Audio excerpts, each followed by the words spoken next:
Yo, what's good? I'm Cyril Jules, CyrilJulesBeats.com. And today on Ableton, we are going to learn how to put a sampling drum rack preset together. Let's do it.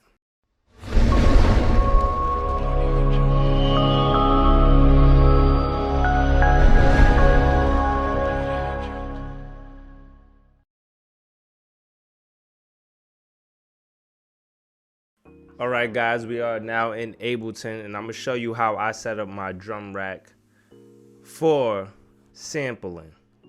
Now this is the made quick and easy way. You can follow me right along, especially if you have a drum pad. For me, I have the MPD 226, and what I usually do is set up all my samples on it. So I can have my top 12 pads all with samples, and then my bottom 4 all for drums. So right now I already have my drum rack preset that I'm gonna show you guys in a later video. But for this video, we are doing a drum rack from scratch for slicing and chopping samples, or utilizing samples. All right, the first thing you want to do is drag and drop a drum rack right here. Now you see down here it has the empty portion, or the empty pad, we're gonna call it empty pad. So what we do now is go to instruments and go to sampler. You drag a sampler down here, boom. Now we got that part set. Now the next thing that you want to do is go to, you could go to pitch oscillation and choose your transpose. So you double click on that and map it to macro 1, and then you bring this all the way up to 0, and there you go. So when you transpose the sample, which means pitch it up or down, you could just use the knob on your drum pad.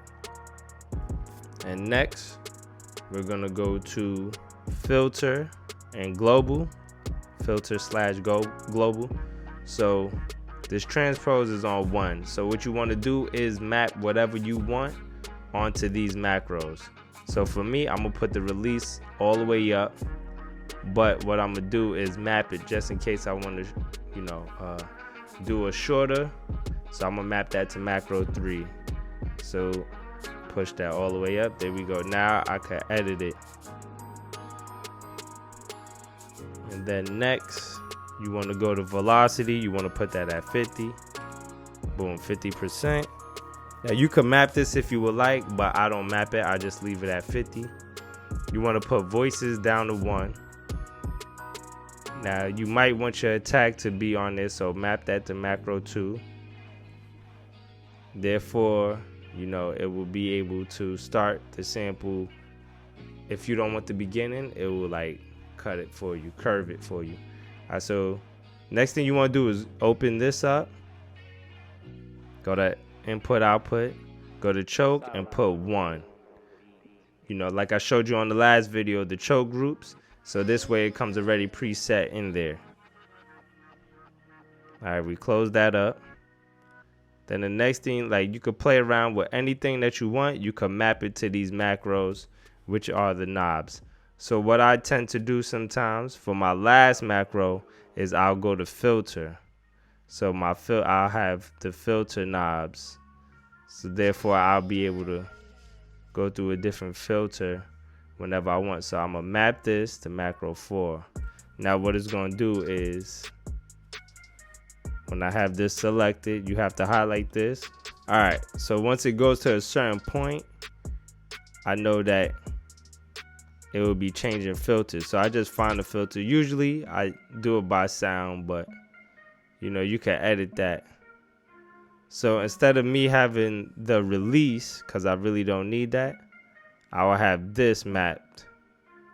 Instead, this part right here, I have that mapped. So that's the frequency and resonance.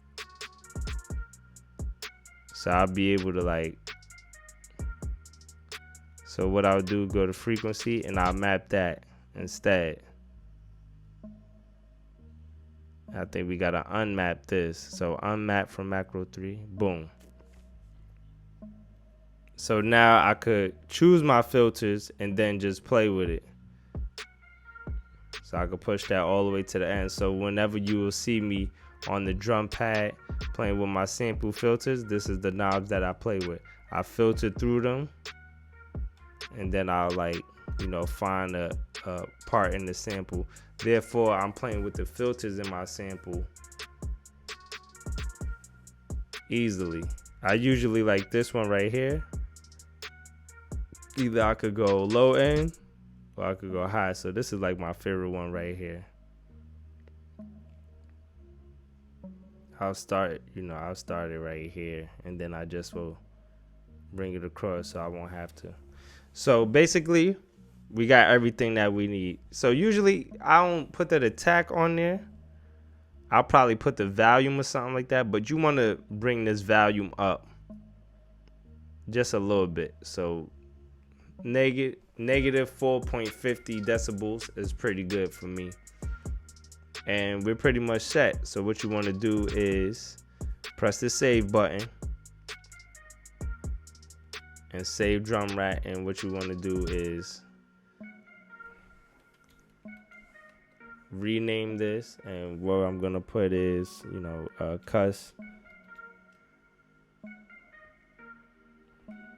custom MPC. There we go.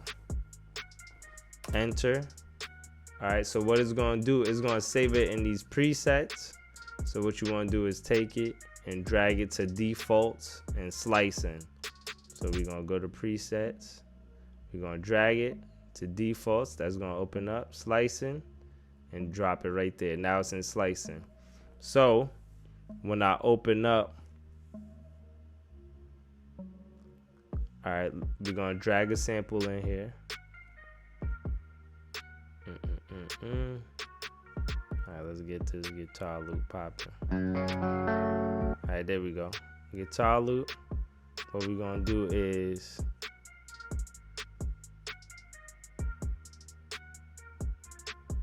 all right, what you want to do? It's already slice, convert. All right, slice new MIDI track. And then instead of built-in, we go to custom MPC. Okay. Bar, it don't matter. Bar, okay. And there you go. You have your slices.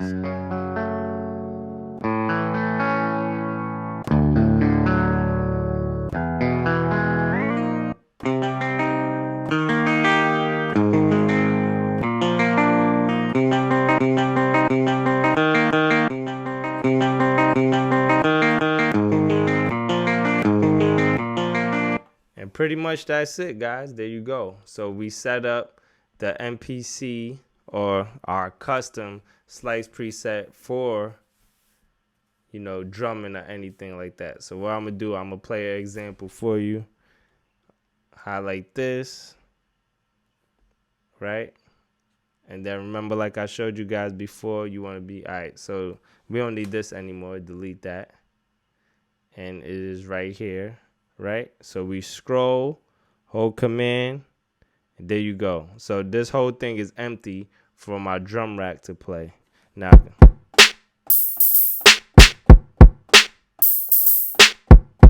boom, right, and then we got our slices.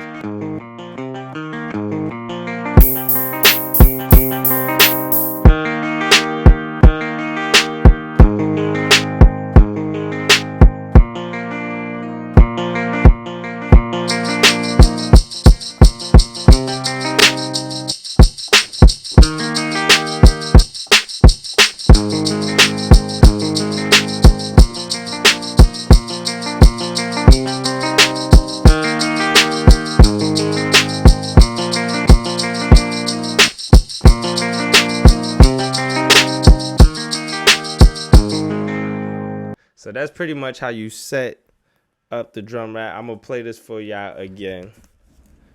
And we're going to turn down the volume.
That's pretty much how it goes, ladies and gentlemen. Thank you for staying tuned with me. Thank you for, following this quick tutorial on how to set up your custom drum rack in Ableton Live 10 Suite. Please subscribe to the channel. I'll catch you guys on the next video. My name, once again, is Cyril Jules. Thank you, and I'll see you guys on the next video. Over and out of here.